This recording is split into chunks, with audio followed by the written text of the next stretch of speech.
Hare Krishna everyone, welcome back to my channel.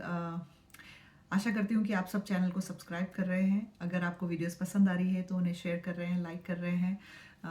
Always remember sharing is caring.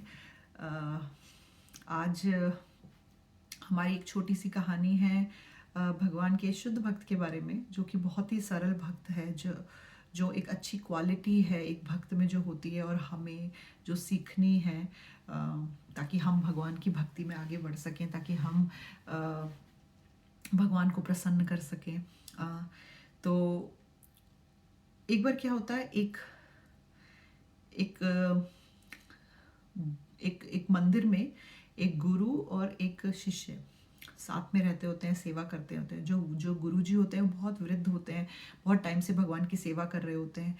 और सेवा करते करते एक बार उनका मन ऐसे आता है कि भगवान राम जी का मंदिर होता है, तो राम दरबार होता है वहाँ पे। तो सेवा करते करते उनके मन में एक बार आता है कि मैं क्यों ना अयोध्या जाऊँ और भगवान के दर्शन करूँ। मैं इतना वृद्ध हो गया हूँ, इतने टाइम से सेवा कर रहा हूँ और सेवा करते करते मुझे कभी समय ही नहीं मिला कि मैं भगवान के अयोध्या जाके भगवान के साक्षात दर्शन करके आऊँ। तो उनका बहुत मन करता है धाम यात्रा करने का। तो वो सोचते हैं कि मैं अपने जो शिष्य है उसको सारी मंदिर की जिम्मेदारी देके मैं मंदिर में अयोध्या में दर्शन के लिए चले जाता हूँ। तो वो अपने शिष्य को बुलाते हैं और बोलते हैं कि तुम ध्यान रख लोगे मंदिर का, इतना समय हो गया, इतने टाइम से मैं ये मंदिर अकेले संभाल रहा हूँ, लेकिन आज मेरा मन है कि मैं अयोध्या जाऊँ भगवान के दर्शन के लिए, तुम संभाल लोगे। तो जो शिष्य था वो बहुत अच्छा अपने गुरु के प्रति बहुत प्रेम और निष्ठा थी। तो उसने बोला बिल्कुल, मैं क्यों नहीं संभालूंगा, आप जाइए आराम से, मैं सब संभाल लूंगा, बस मुझे बता दीजिए क्या क्या करना है और मैं कर लूँगा। तो उन्होंने बता दिया कि हाँ देखो, मैनेजमेंट होता है, ऐसे संभालते हैं, ऐसे दक्षिणा आती है, यहाँ रखना है, और संडे संडे को प्रसादम सब लोगों के लिए होगा, संडे फीस्ट होगी, वो सब उनको रूल्स बता देते हैं। भगवान की आरती ऐसे करनी है, श्रृंगार ऐसे करना है। तो वो भी बोलता है ठीक है, आप जाइए, बिल्कुल निश्चिंत हो जाइए और मैं सब संभाल लूँगा। अब जब गुरुजी जो है वो चले जाते हैं अयोध्या, वो अकेला व्यक्ति, क्योंकि गुरु और शिष्य दो जने होते हैं मंदिर में और कोई होता नहीं, पूरा अभी तक गुरुजी संभाल रहे थे मंदिर।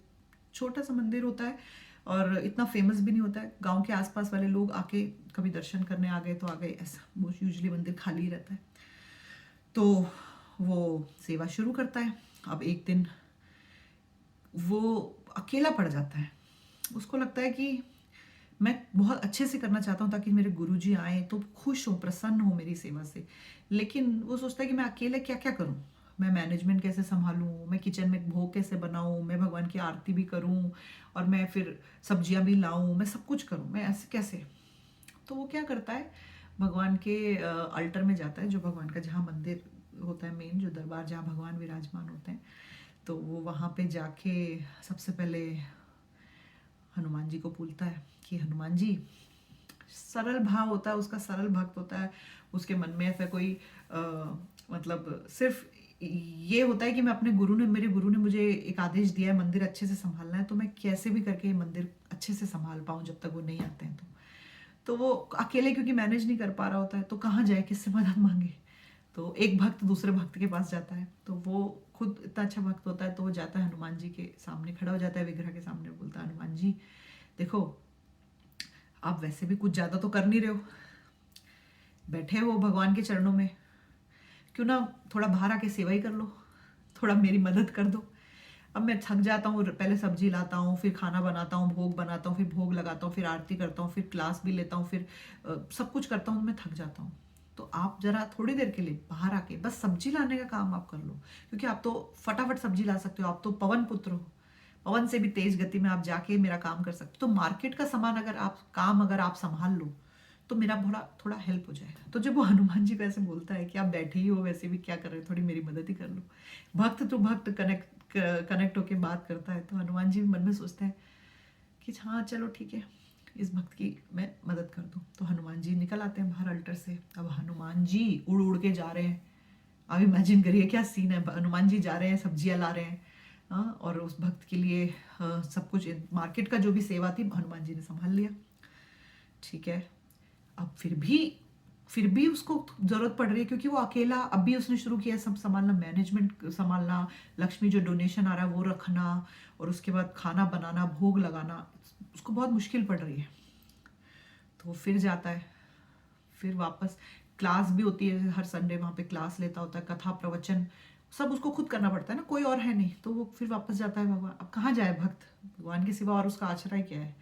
तो जाता है फिर मंदिर में, अब लक्ष्मण जी की तरफ देखता है और लक्ष्मण जी को बोलता है देखो आप गुस्सा मत होइएगा, क्योंकि हमें पता है लक्ष्मण जी का गुस्सा सबको पता है बहुत खतरनाक है। तो बोलते हैं प्रभु मैं बस इतना कह रहा हूँ, देखो आप यहाँ पे खड़े हो, खड़े खड़े थक भी जाते हो, बोर भी हो जाते होंगे, राम जी के बगल में खड़े हो, ये तो बात अच्छी है, लेकिन क्यों ना आपको भगवान, आप हो अनंत शेष और अपने हजारों लाखों मुख से आप हमेशा भगवान की कथाएं गा रहे हो, उनके गुणगान गा रहे हो, ग्लोरीज कर रहे हो, आप भक्ति की कथाएं सुना रहे हो, आप तो आदि गुरु हो लक्ष्मण जी, तो क्यों ना आप जरा बाहर आके जो प्रवचन होते हैं, प्रवचन का डिपार्टमेंट संभाल लो।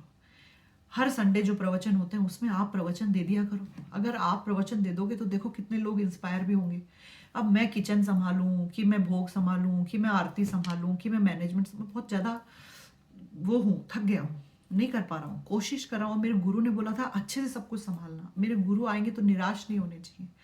तो लक्ष्मण जी को वैसे तो लगा कि ऐसे कैसे बोला कि मैं तो खाली खड़ा ही हूँ लेकिन फिर लक्ष्मण जी ने सोचा मन में कि चलो मेरे प्रभु राम की सेवा के लिए ये मेरे को बुला रहा है और अच्छा भाव है, अपनी गुरु की सेवा करना चाहता है, तो ठीक है। लक्ष्मण जी भी आ जाते हैं।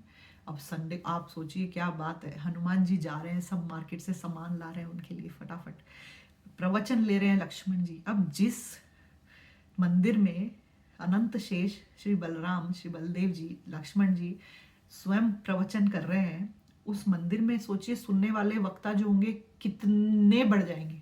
पहले एक जना आया, उसने कथा सुनी, तो दूसरों को बताया, फिर और लोग आए, फिर ऐसे ऐसे करके इतने मंदिर में जहाँ 2 लोग 3 लोग आया करते थे वहां लाइन लग गई, प्रवचन में भीड़ लग गई, इतनी भीड़ लग गई, इतनी भीड़ लग गई कि जहाँ पे पहले 4-5 लोगों का प्रसाद बनाना पड़ता था, अब वहां पे 200-300 लोगों का प्रसाद बनाना पड़ रहा है, क्योंकि इतने सब लोग कथा सुनने आ रहे हैं। अब लक्ष्मण जी कथा बोल रहे हैं तो फिर कौन कथा नहीं सुनेगा और किसका मन उसमें नहीं रमेगा भगवान की कथा में। तो सब लोग, ज्यादा से ज्यादा लोग आने लगे, पूरा गांव आने लगा, दूसरे दूसरे गांव के लोग आने लगे। तो वो व्यक्ति ने सोचा, जो शिष्य था उसने कहा बाप रे, अब तो मेरे बस की प्रसाद बनाना नहीं है, क्योंकि मैं 2-4 लोगों का तो बना लेता था, अब कथा में 300-300 लोग आ रहे हैं तो मैं कैसे अकेला प्रसाद बनाऊं। तो थोड़ा घबरा जाता है, जाता है वापस, कहाँ जाता है भगवान के दरबार में। राम जी या सीता मैया खड़ी हैं। अब सीता मैया सोचे अब ये किसको बुलाने आए, तो सीता मैया को बोलता है मैया देखो इतनी अच्छी कथा चल रही है, इतनी हनुमान जी सब कुछ, सारा आधा काम उन्होंने संभाल लिया है, अगर आपका मन करे, आपसे तो खाली निवेदन कर सकता हूँ, एक एक भक्त का, एक अपने बच्चे का, ये सोच लो, माँ को वो है, विनती है कि आपके हाथ से अगर कुछ, अगर आपका इच्छा हो तो, अगर आपका मन हो तो, अगर आप प्रसादम भोग बनाने में मेरी थोड़ी सेवा कर दें तो बहुत मदद हो जाएगी, क्योंकि मैं अकेले इतने सारे लोगों का भोग बना नहीं पा रहा हूँ। तो उसने सीता मैया को भी पकड़ लिया कि आप प्रसाद बना दो। सीता मैया भी मुस्कुरा के, भक्त का प्रेम भाव देख के आ गई कि चलो अपने गुरु की इच्छा को पूर्ण करना चाहता है, उनके आदेश को पूर्ण करना चाहता है, मंदिर अच्छे से संभालना चाहता है। सीता मैया भी आ गई। अब सीता मैया ने किचन संभाल लिया। तो अब आप सोचिए, जिस मंदिर में लक्ष्मण जी ले रहे हैं कथा, प्रवचन दे रहे हैं, हनुमान जी ने सारी व्यवस्था संभाल रखी है, मार्केट जाने की, सामान लाने की, वो सब चीजें, और किचन में जो रसोई घर है वहां पे भोग की व्यवस्था सीता मैया ने, जानकी जी ने संभाल ली। तो क्या वो मंदिर का क्या सौभाग्य होगा। और कितने भक्त वहां आने लगे, इतने भक्त सीता मैया के हाथ का जो प्रसाद खाते, जो भगवान को भोग लगता और फिर प्रसाद खाते, तो वो एक एक, मतलब एक एक भक्त, जो एक एक इंसान वहां आता था वो भक्त बन जाता और भक्तों को लेके आता, और इतना सेवा भाव उनमें उत्पन्न होता, वो अपने हाथ से दान करते, पुण्य दान देते, कथा सुनते लक्ष्मण जी से। इतनी भीड़ होने लगी, इतनी भीड़ होने लगी मंदिर में कि व्यवस्था करना बहुत मुश्किल हो गया, बहुत ज़्यादा मतलब बहुत ज़्यादा सेवा की ज़रूरत होने लगी और लोग कम थे। तब उस शिष्य ने सोचा इतना मैनेजमेंट कैसे करें, इतना डोनेशन मिल रहा है, इतना पैसा आ रहा है, वो पैसा सही भगवान की सेवा में लगे, ये फाइनेंस डिपार्टमेंट कौन संभाले। क्योंकि मेरे तो इतना पढ़ा लिखा हूँ नहीं, मुझे समझ में नहीं आ रहा, मुझसे अगर थोड़ा भी पैसे का इधर उधर घोट मटाला हो गया तो मैं अपने गुरु को क्या आदेश दूंगा। एक एक रुपया भगवान राम का है तो संभालना भी उन्हीं को पड़ेगा। तो वो चाहे श्री राम के कहते हैं, अब देखो प्रभु, सीता मैया है नहीं, लक्ष्मण जी है नहीं, हनुमान जी है नहीं, आप अकेले अकेले खड़े खड़े बोर हो रहे होंगे। वैसे मैं आपको कुछ काम के नहीं बोल सकती, मैं तो आपकी सेवा के लिए यहाँ पे हूँ, आपसे कैसे सेवा ले। लेकिन मैं सोच रहा हूँ कि अगर आप बोर हो रहे हो तो प्लीज़ आप थोड़ा मैनेजमेंट फाइनेंस डिपार्टमेंट संभाल लो। तो भगवान राम भी मुस्कुराए और आए। अब आप देखिए उस मंदिर की व्यवस्था, लक्ष्मण जी कथा सुना रहे हैं, सीता मैया ने रसोई घर संभाला हुआ है, जानकी जी बहुत सुंदर प्रसाद बना रही है, हनुमान जी ने सारी मार्केट सामान लाना ले जाना सब व्यवस्था संभाल ली, और भगवान राम जो दक्षिणा आ रही है, डोनेशंस आ रही है, उनका मैनेजमेंट कर रहे हैं।